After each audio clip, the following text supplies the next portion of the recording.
stadium until these moments are savoured to the full. So the sponsors, B&Q, lining up the Premier Division Championship trophy. So Dougie Donnelly now is speaking to the Rangers manager, Walter Smith. Walter, I assume that's champagne you've been soaked in? That is champagne I've been soaked in. Thank goodness it is as well. We've no baths now, so it has to be champagne. 4 games as a Rangers manager and a championship. How are you going to follow that? I don't know whether I'll manage to follow it. It's been a tense week, this one, after a defeat at Motherwell last week, and I thought our boys were magnificent to come back from that. And we've had a lot of blows this season injury-wise, and to have won the championship this year I think is a tremendous feat. I noticed you were up and down from the stand to the dugout about half a dozen times in that second half. Was the tension getting to you? It must have been, I suppose. No, the telephone wouldn't work again. Now, you had to rearrange twice, didn't you, with the injuries? So it wasn't an easy game in that sense either, was it? Well, it was never going to be an easy one. There was always going to be a lot of tension. And when we lost a defender, we were short in that department anyway, because most of our injuries are in that department. But we managed to cope, and some of the lads like Nigel Spackman this year has played maybe 4 and 5 positions throughout that campaign, and he's been terrific. Now, you've maybe struggled a little bit to find the net regular in the last few weeks, but Mark Hateley just came good at the right time today, didn't he? Dougie, we only needed to score today, that was all. The last few weeks have taken care of themselves. It's a day for celebration rather than looking ahead, but looking ahead to the European Cup next season, you must be very excited at that prospect. It's one thing I like about TV commentators.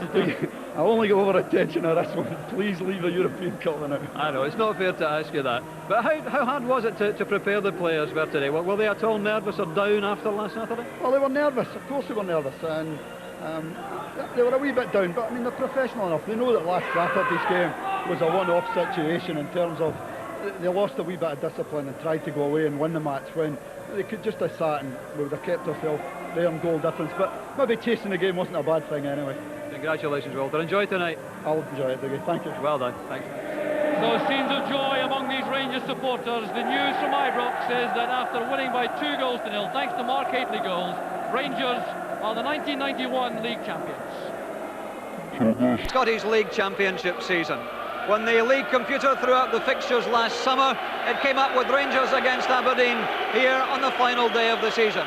Few of us suspected that the sides would be locked together at the top of the table with the same number of points and exactly the same goal difference. After 8.5 months, it's all come down to just this one match, Rangers against Aberdeen. A huge crowd, of course. In all my years of coming to Ibrox, I don't think I've quite known such an air of tension, such an air of anticipation about one match. Aberdeen clearly have the advantage.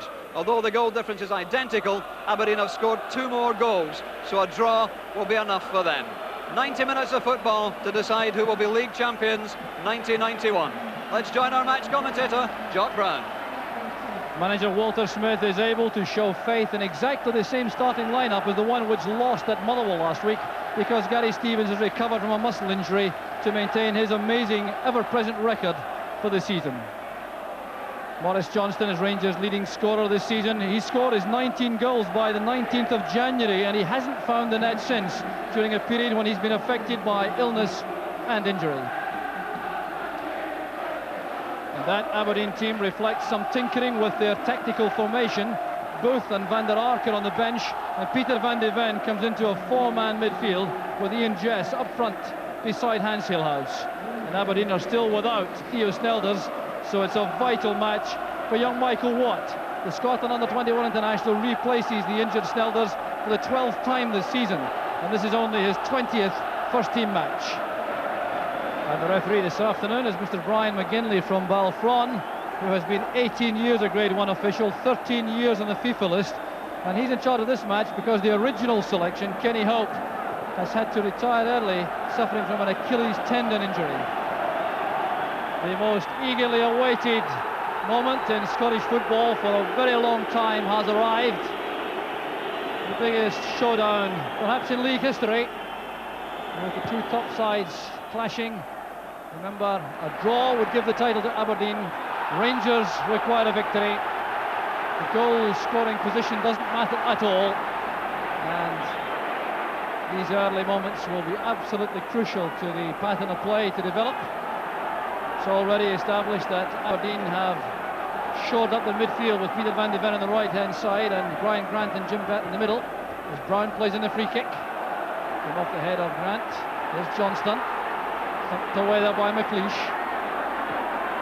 Stevens lofting it in, testing young Michael Watt. Hateley goes up with him. There's Walters.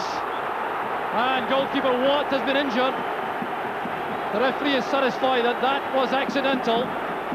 But there's no question that Aberdeen would have expected the young goalkeeper to be tested so early. And this was quite a deliberate ploy. Gary Stevens lofting that in high, leaving enough time for Hateley to make the challenge. The young keeper tried to catch that rather than punch, and he may have been punished for that. There was no free kick as Walters played the ball across. Well, he's already proved himself to be a very accomplished young goalkeeper, but he still has to prove that he can cope with a match of this importance and tension. Getting some words of advice there from his captain Alec McLeish. Worried Aberdeen fans as McLeish takes the goal kick. Good touch on there by Hillhouse. There's Jess. O'Connor. Connor operating on the wide left of the four-man Aberdeen midfield. Hillhouse with the layoff. That came off the left arm of Hurlock. He's protesting vehemently to the referee that it struck his chest. Bett and Connor debating how to take this free kick.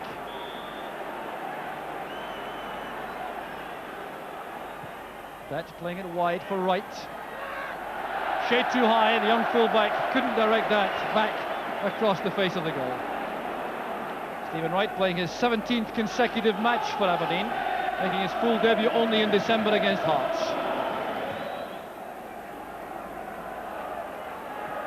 Taken down by Hateley, but he showed too much of that to Bett.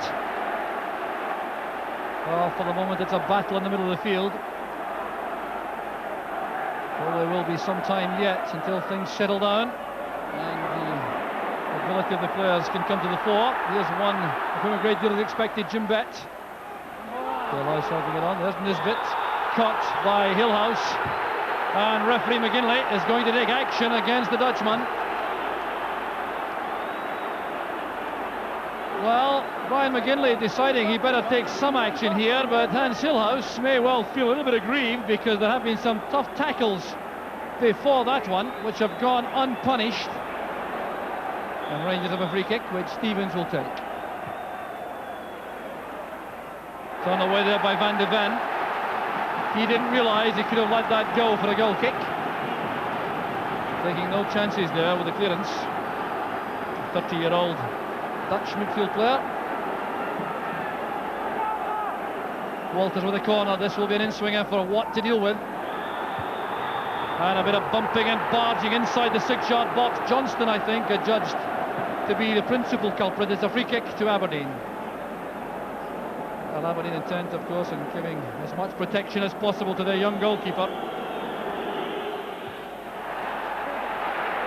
Here's Connor. The stakes, of course, couldn't be higher. There's Robertson. Halted in his tracks there by Stevens. There's no question Robertson got to the ball first before he was caught by Stevens. Can't really think why Stevens should be complaining.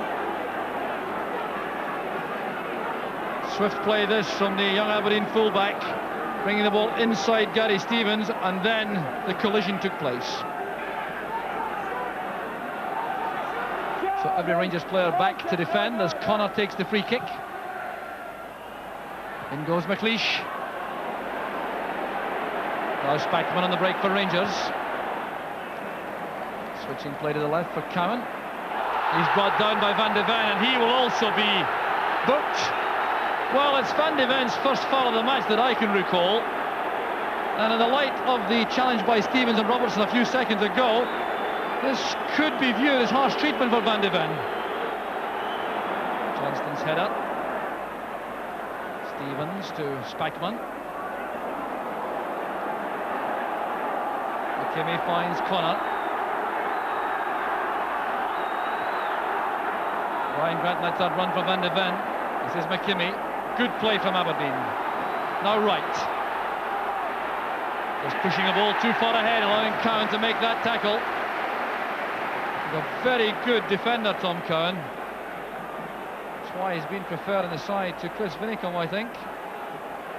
Vinicombe perhaps having the edge in the attacking sense, but there's Hillhouse to Jess. Hillhouse again, well tackled by Cowan. It breaks for Van de Ven. The early cross finds Connor on the left.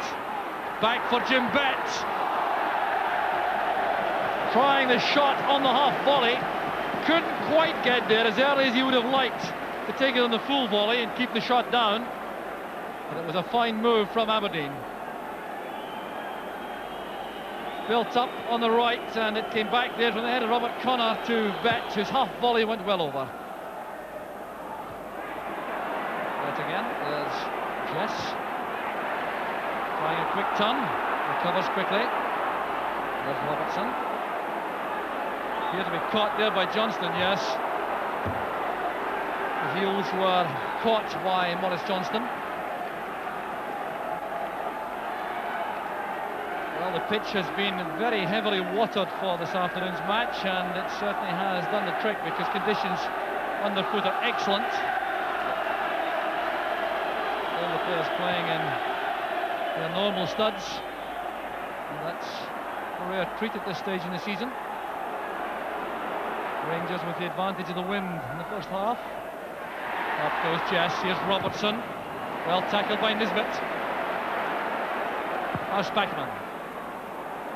Kimmy reacting quickly. There's a chance for Van de Ven going through, and it's Woods on the penalty spot to make the save. Well, that was a great chance for Aberdeen.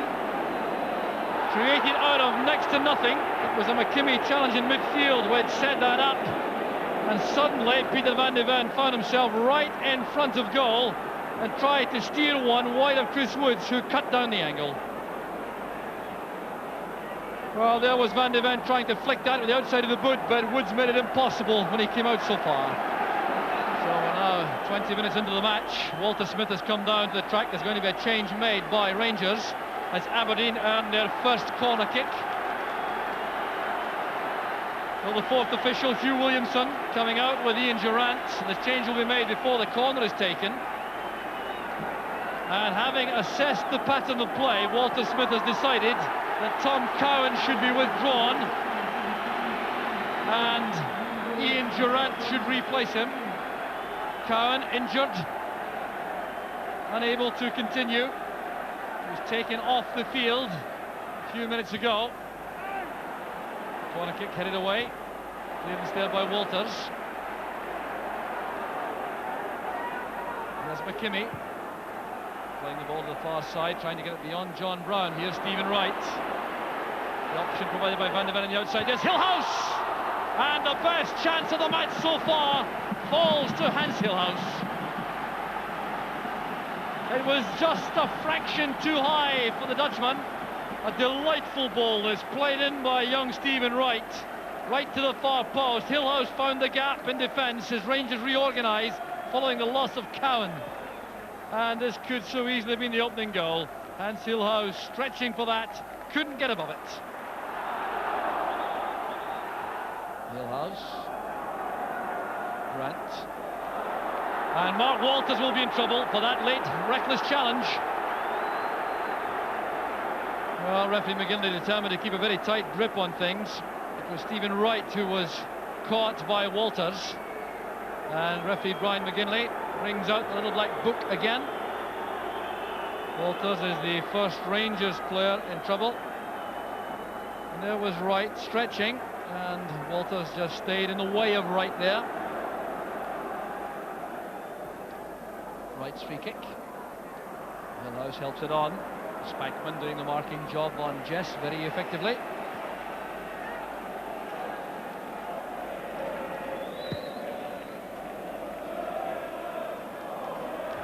Once again, McLeish comes in behind Haitley. And the free kick given against the Aberdeen centre-half. He's explaining that the ball was hanging there in the wind. That's what induced the challenge.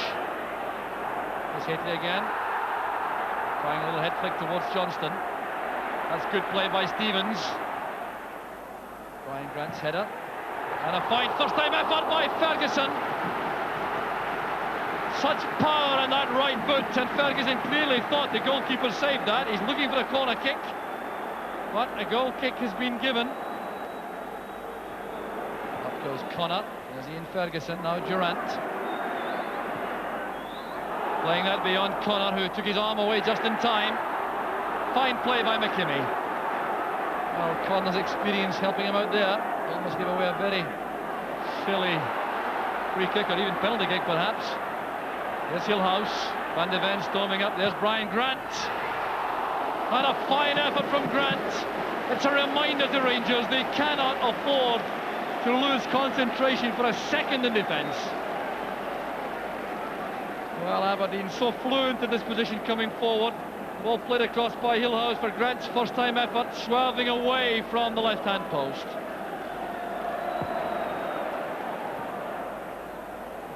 There's Ferguson. Looking strong and busy in midfield for Rangers. Now Walters back on the left. Cross is too high for Haythley. Retrieved though by Durant. Taken away by Wright, only as far as Ferguson.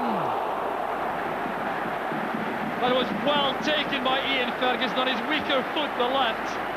Couldn't quite keep it down. Well, the ball played and headed out there by Stephen Wright, and Ferguson taking this first time on the half volley. It was an excellent effort.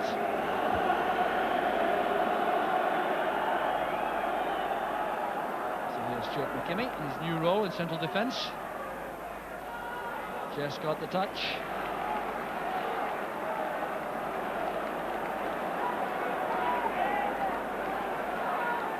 And this bit again, pumping the ball through the middle. McKimmie knew exactly what he was doing with that header. Connor dropping back to left back with Robertson left upfield for a moment. There's Durant. Haythley. Ferguson. Cross it goes to Stevens. Always wants to check onto his right foot though, Gary Stevens. Interception made by Wright. Here's Ferguson.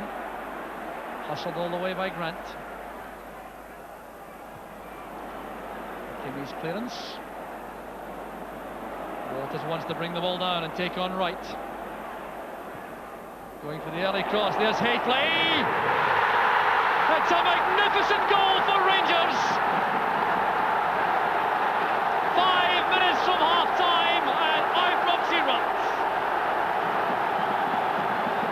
It's just about the first time in the match Mark Haythley's at the better of Alec McLeish. It was a delightful cross and a masterly finish. Set up here by Walters. Well, good decoy runs made there, notably by Gary Stevens. That ball flighted across. And this is Mark Haythley at his very best. And what a novel! Well, a goal of genuine quality. And Rangers now go back into the championship driving seat. Oh, what a goal it was. Haythley's 14th of the season.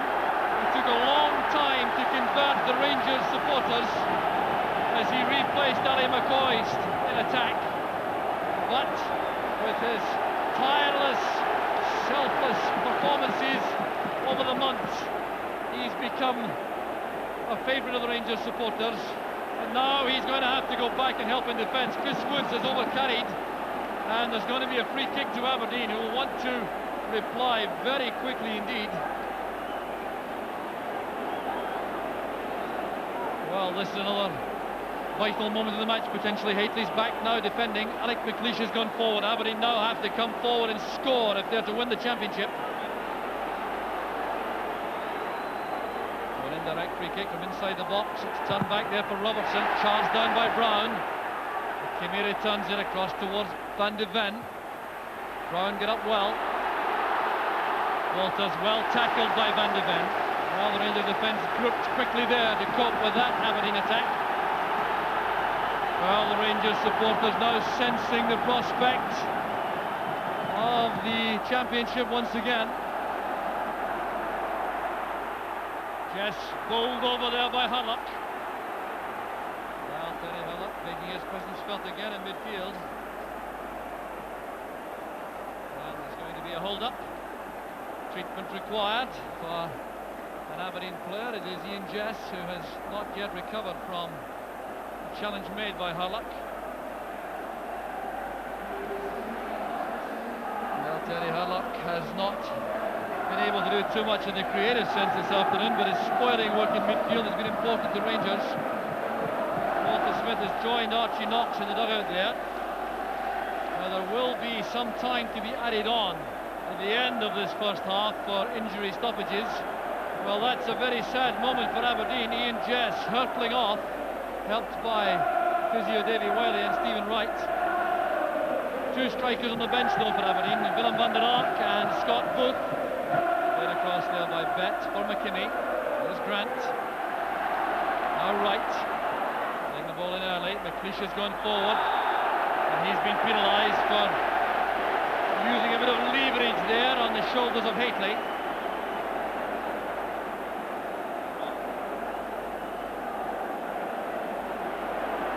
Ian Jess still out of the play, over on the far touchline. He's not fit enough to continue, I don't think. Well, he's limping back onto the field, but I wonder if he'll play much more part in the proceedings. May see a fresh Aberdeen player in the second half, but Aberdeen will wait to assess things during the interval. Back it goes to David Robertson, and that indeed was the last attack of a tumultuous first half. A match full of tension, but Mark Haitley has settled things undoubtedly for Rangers with a glorious headed goal after 40 minutes, set up by Mark Walters. Rangers had territorial advantage throughout the first half. Aberdeen coping extremely well defensively until that inspired goal from Haitley. So at half-time at Ibrox, it's Rangers 1, Aberdeen 0. So Scott Booth has been introduced to the fray by Aberdeen for the second half in view of the fact that Ian Jess has not recovered from the injury he sustained just before the interval. So that shouldn't change the Aberdeen pattern of play too much, as the final 45 minutes of the league season starts, and there could still be immense drama to come. If the score stays the same, remember, Rangers are the champions, so Aberdeen require a score if they are to retain any chance at all. Connor impeded there by Nisbet. Referee Brian McGinley goes trotting across to the Rangers defender. He has a word with him at long range. Free kick's already taken. Aberdeen starting with some purpose. The tackle came from Harlock on Bet. Bet wasn't entirely happy with the quality of the pass. This is Johnston. Haitley had to come back to remain onside. Connor wins it for Aberdeen. There's no free kick. Johnston took a knock there. Going to catch an arm in the face. Push forward. Touched on by Hillhouse. There's Harlock. A long chase on. McKimmie nods it back. He thought he had a number 9 on his back. Despite the attentions of Haitley, he kept his eye on the ball. A foul's been given to Aberdeen for the challenge by Haitley.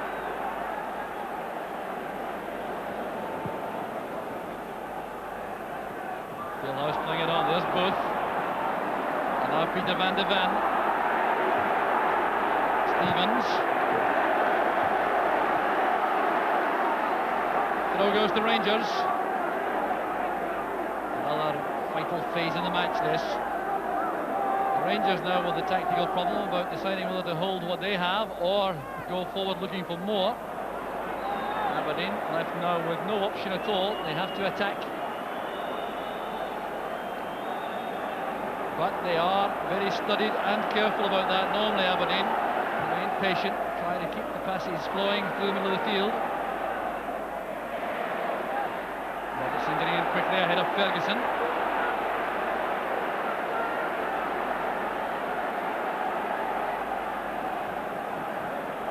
David Robertson back to face the ball, and Scott Nisbet sends the long throw back towards Chris Woods.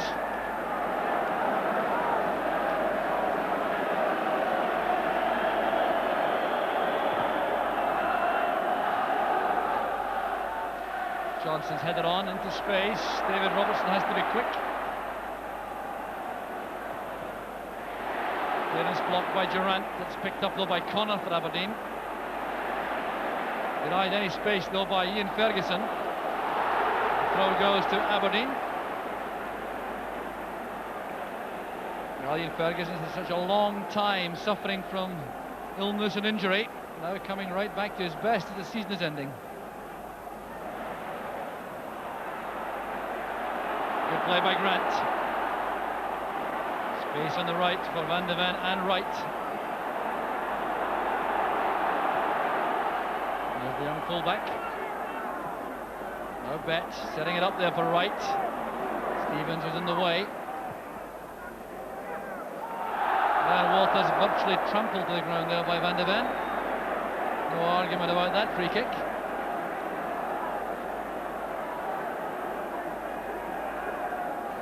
So Gary Stevens with the free kick.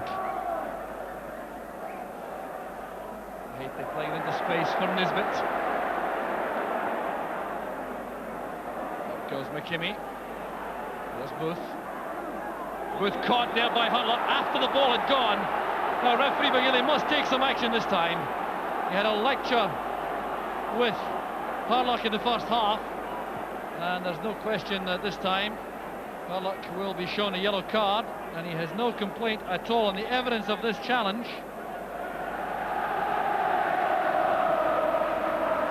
So Booth has recovered. It's a free kick which McLeish will take. Put away by Nisbet. Grant gives chase. Kimmy at full stretch, getting help from Grant. Retrieved by Wright for Watt. And chase for Hillhouse with Spackman. Brought kindly for Rangers, straight to John Brown.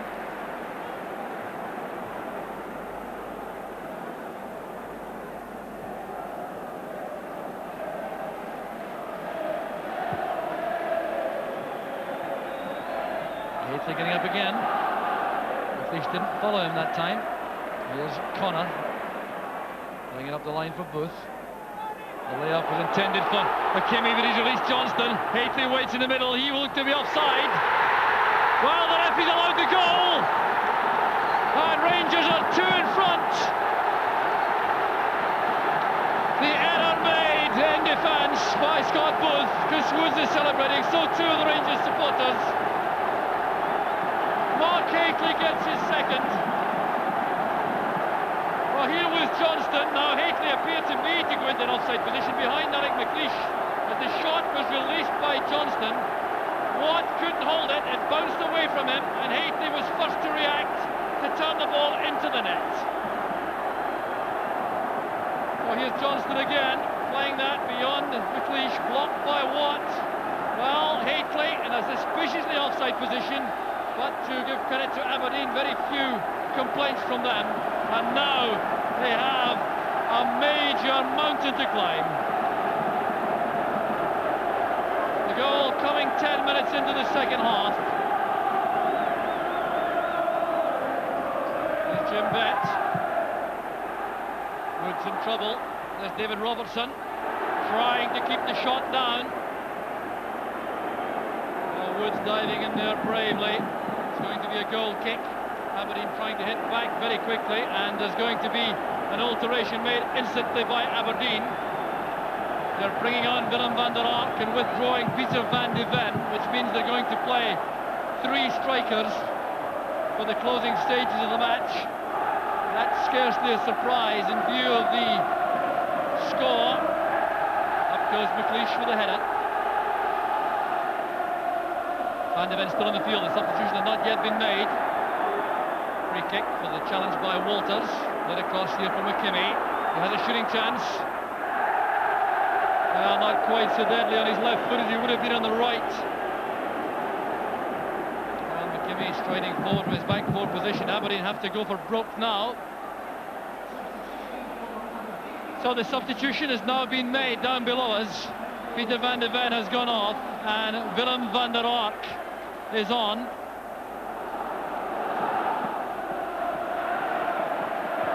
Hurlock playing it across. Here's Walters.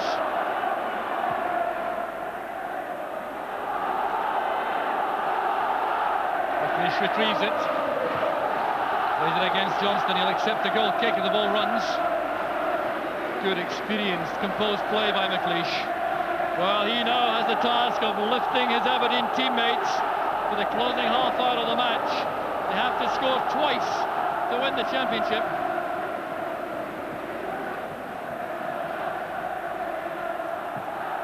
McKimmie. Now Connor. Aberdeen trying to step up the pace. The clearance came from Ferguson. Straight to Robertson. This is Connor.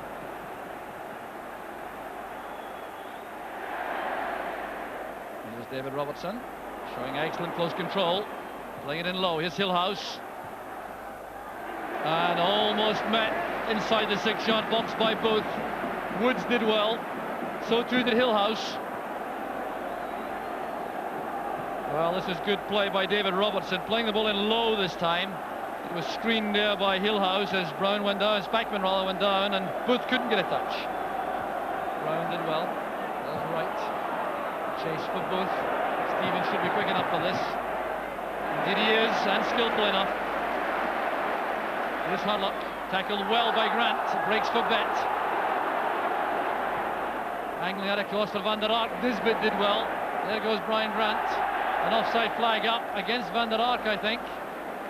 And John Brown has gone down very awkwardly indeed. It will be a free kick to Rangers when everything settles down, but John Brown clutching his left calf. Oh, that's an area where cramp is frequently a problem. Certainly a signal for Ali McCoist to warm up on the track. Well, there's a stretcher being produced down on the track there.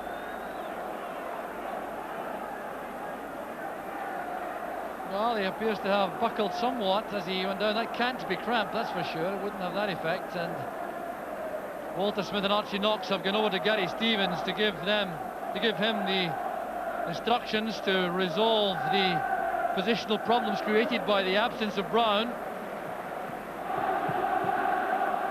Well, John Brown, a very tough character indeed. He must be in substantial pain if he remains on the ground like that. Well, let's see how this happened. There was John Brown going for the ball all by himself, and his knee appeared to give way there. No one else involved, and he's clearly in serious trouble. He may have damaged ligaments at the back of his knee. Ali McCoist looking very calm, preparing to come on. Well, very sad moment for Brown and for Rangers. McCoist has now gone on though to a tremendous welcome. So the alterations being made involve Gary Stevens joining Nigel Spackman in central defence, Terry Hurlock going to left back, McCoist going up front with Haitley, and Johnston dropping back into midfield beside Ian Ferguson in the middle.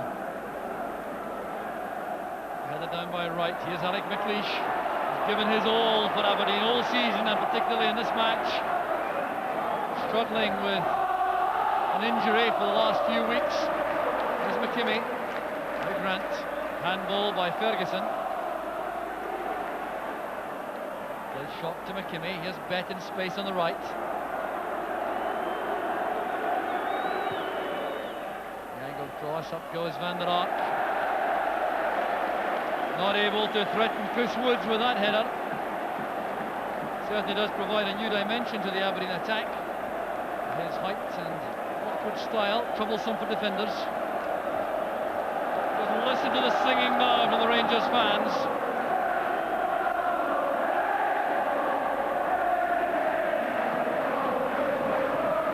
So it seems to be all over now. Rangers with his 2-goal cushion and injury time to survive. Aberdeen still looking for the first goal, never mind the second. And they put so much into the effort, they're beginning to look like weary. They're certainly entitled to that. The whistling going on all around the stadium. The championship going to the very last seconds. Here's Robert Connor. Now McLeish up with the attack. McKimmie on the right. Every Rangers player back defending except McCoist. Here's McKimmie. Playing in the low cross. Johnston clears it.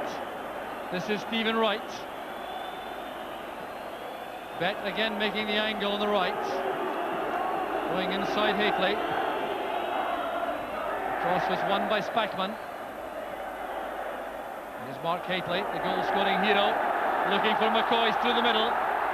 The marker is Robertson. That's good play by McCoist. Needed some help though, didn't have any. So Aberdeen have survived that attack. Now they come forward themselves. They must take great credit for the way in which they've maintained their effort right to the end. Never at any stage had the towel gone in. Here's Hillhouse, stopped by Stevens. And was he fouled outside the penalty area? Yes, by Harlock. It's a free kick to Aberdeen. So a late opportunity for what surely would only be a consolation goal for Aberdeen. Here's Jim Bett waiting for McLeish to arrive. Over it goes. And still the Rangers defence coping well with all these Aberdeen attacks. Every eye now on the referee as the ball is out of play, waiting to see if Brian McGinley will bring this match to an end and make it formally Rangers champions. Our hands now. Rangers have won the championship. So Rangers have won the championship thanks to 2 goals from Mark Hateley. One 5 minutes before half-time, a header from the Walters cross. And then 10 minutes into the second half, Michael Watt couldn't hold a shot from Maurice Johnston, and Mark Hateley made it 2. Aberdeen then had no answer. They battled all the way to the end. Rangers defended extremely well, despite losing Tom Cowan in the first half and John Brown in the second through injury. But Rangers in the end, running out excellent winners and proving themselves to be genuine champions after this very long season. But Aberdeen deserving tremendous credit for their contribution to the championship race. The moments of celebration begin now for these Rangers supporters. For the players, the sense of relief.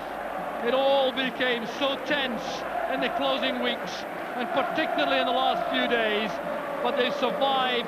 There are 4 Englishmen there, Hateley, Harlock, Woods and Spackman, all savouring this occasion in which they won the Scottish League Championship. Well, the players clearly overjoyed. They're entitled to that. Not only did they win the match, they deserve to win it. They played extremely well. They threw everything at Aberdeen early on. They appeared to be hungry for the fight. They were sent out there fired up by Walter Smith and Archie Knox, and they didn't let their supporters down. Aberdeen leaving the field disconsolate. They contributed so much, but it's Rangers who savour the moment. Applauding their supporters, it's being reciprocated. That's a performance which the Rangers supporters, I reckon, didn't dare expect.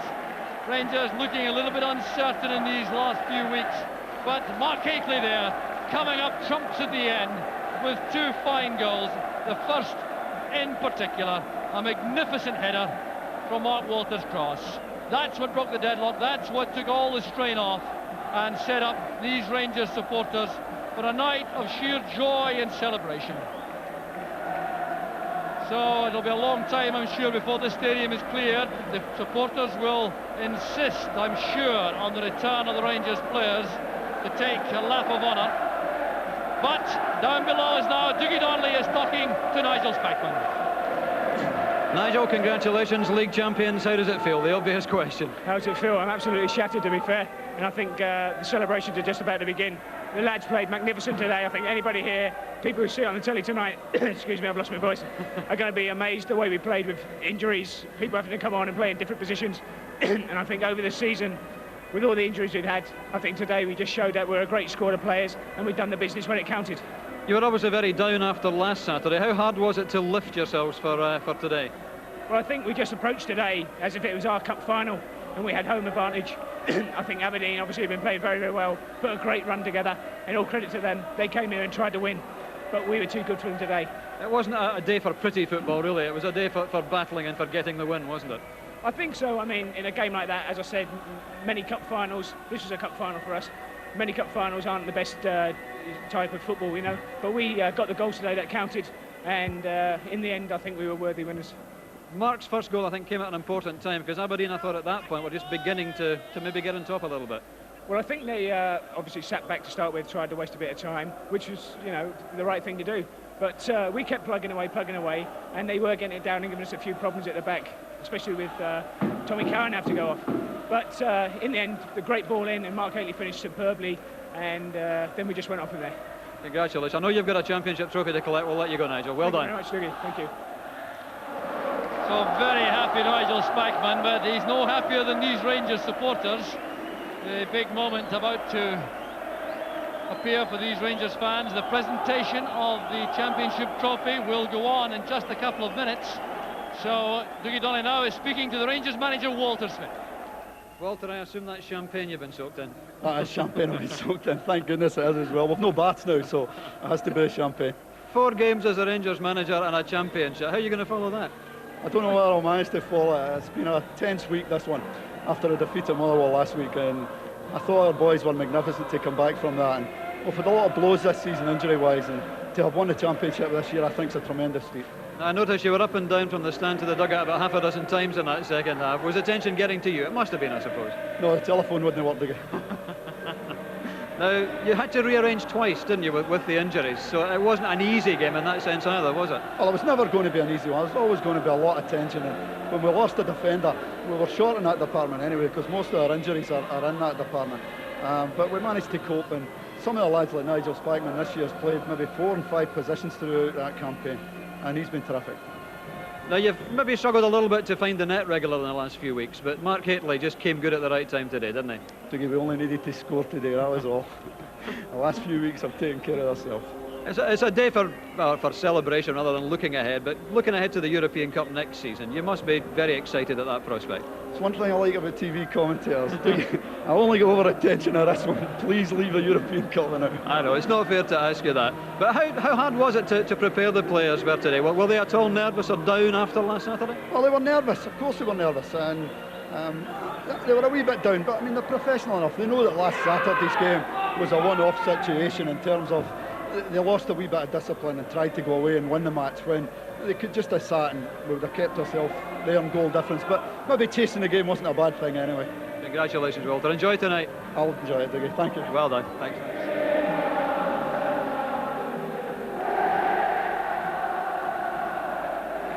Mark, you've been a lot of places. You've played for a few clubs. How does today compare? It's like everything. It's great when you're winning. You know, every game you win's are marvellous, especially today. Man of the match, just to put a little icing on the cake. Well, you're at all worried that you hadn't been finding the net recently? Obviously, going so long without scoring, I think everybody's starting to get a bit edgy. You know, if your strikers aren't scoring, then, you know, it puts pressure on the team. We've been scraping through 1-0s, 1-0 here and 1-0 there, but to be fair to the chaps, everybody's rallied round, got behind each other, and we knew at the end of the day that, you know, if we worked at it and stuck together, that we'd get there. What was the attitude going into the game today? Because you knew that you had to win, a draw wouldn't be good enough. That's right. Well, we've been preparing all week for one game, you know, one cup final, and Rangers in a cup final, who bet against us. What about the atmosphere out there? I don't think I've ever heard it quite so noisy here at Ibrox. Well, they're brilliant. You know, the pack them in. I can't wait till we get 52,000 in there. It'll be frightening for opponents. They get behind you, and you know, they rally you on, and they get that little bit extra out of you. You know, when you're down in the last 5 minutes, when your back's against the wall, and park at them now. Did it put any pressure on you at all, knowing that, you know, several weeks ago it looked all cut and dried, and gradually the lead was being whittled away? It's never finished till the final ball's played. That's the way you look at it. You play from Saturday to Saturday in this game, and as proven today, you know, we should have had it, you know, wrapped up a little while ago. Unfortunately, we had a few suspensions and injuries, and at the end of the day, it's, you know, it's just reward for the boys. You know, we all stuck together, and it came down to the final Saturday. Again, injury problems, and we beat them 2-0. So scenes of joy among these Rangers supporters. The news from Ibrox says that after winning by 2-0, thanks to Mark Hateley goals, Rangers are the 1991 league champions. And Nigel Spackman raising the league championship trophy aloft. Rangers delighted after seeming to have lost the initiative in the championship race after Aberdeen's great late run, but it all forgotten today. And really a performance of great character and determination, which absolutely delighted the Rangers fans. The championship trophy then taken on its lap of honour around the stadium. The singing, which had hardly stopped all afternoon, seemed to grow in intensity. And poor John Brown, who has a torn muscle, and of course Tom Cowan has a fractured fibula, out there, crutches and all, to join in the celebrations. And Walter Smith, can there ever have been a manager who has taken charge of a side for just 4 matches, a total of 6 hours of football, and at the end of it, a league championship trophy? And didn't Walter enjoy the day?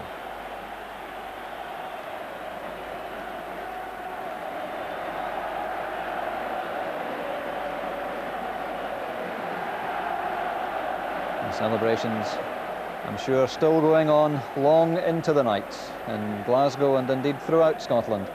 Those Rangers supporters who undoubtedly felt the tension through this week, and the emotion getting to Ali McCoist. It's not been the happiest of seasons for McCoist, but my goodness, today more than made up for it. So those fans no doubt still celebrating, but Rangers are the B&Q Premier Division champions. And let me say firstly, Derek, that I don't think I've ever heard such a noise inside Ibrox.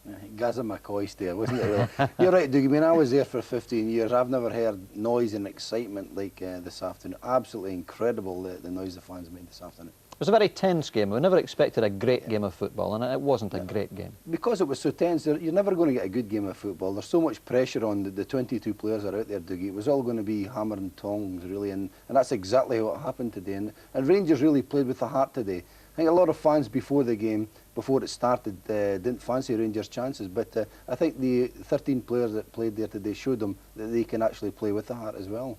The timing of Mark Hateley's first goal I thought was crucial, because before then Aberdeen had two gilt-edged chances to take the lead, hadn't they? We'll take a look at those. First of them I think fell to Peter van de Ven, and he'll watch this tonight and well, it was a defensive mistake, Dougie, yeah, but I don't know what he tried to do there. I mean, Hans Heelhuis really there is raging at Van der Ven there. Should have done a lot better. I mean, it was so casual there, wasn't it? It was like a pass back from a defender. I don't know what he tried to do. Whether he tried to chip the goalkeeper because he was far out, we don't know. And this is the Heelhuis header, which again he will no doubt feel he should have done better with. Well, it's one of them, Dougie. You go for it. You know, I don't think it was too high for him. He was just trying to place it. Nigel Spackman at his back, and I think given another couple of efforts at that, Dougie, I think he'd have scored at it. But it was perfect height for him there, and like Rangers last week at Motherwell, it just wasn't to be their day as far as putting the ball in the back of the net's concerned. Because at that point, I mean, Aberdeen were certainly going through their best spell of the game, but what a great goal this Well, pick that out. I mean, Joe Miller had been proud of that one, as I've kept saying through the weeks. But Mark Walters once more, you know, he only needs a yard to get in a good cross. Look at that, defenders all around him, superb cross, and look at that. One of the few times he out-jumped Alex McLeish in the game, but the important time to game, magnificent header at the back of the net there. Now, what about this one? I think you disagree with me, but I think Mark Hateley is in an offside position there. Well, it's hard to say with the angle of the camera, Dougie, but Maurice Johnson's gone through. It was a bad defensive mistake by Aberdeen. You know, he's through there, and he's got to have a shot there. He has a go. It's not the greatest of efforts from Maurice, but the goalkeeper, who was very nervous all afternoon, dropped that one, and of course Mark Hateley, as all good strikers, right on hand to tap the ball into the net. So there we are, Rangers champions. I think all credit though to Aberdeen, because after all we were saying 6, 7, 8 weeks ago that the league was all sewn up. Well, Rangers were top of the league since mid-November, Dougie, and they were 10, 12 points clear in January, and everyone thought it was finished. So well done to Aberdeen for keeping it going so long, but today was certainly Rangers' day. Who were the outstanding players? There were 2 or 3 particularly, I think, in the Rangers. There were obviously Mark Hateley scored the 2 goals and played very well, ran himself into the ground, but for me, I think Gary Stevens was absolutely outstanding. He started the game at right back. When Tom Cowan went off, he went to left back and was outstanding, and finished the game at centre back. I thought he had an absolute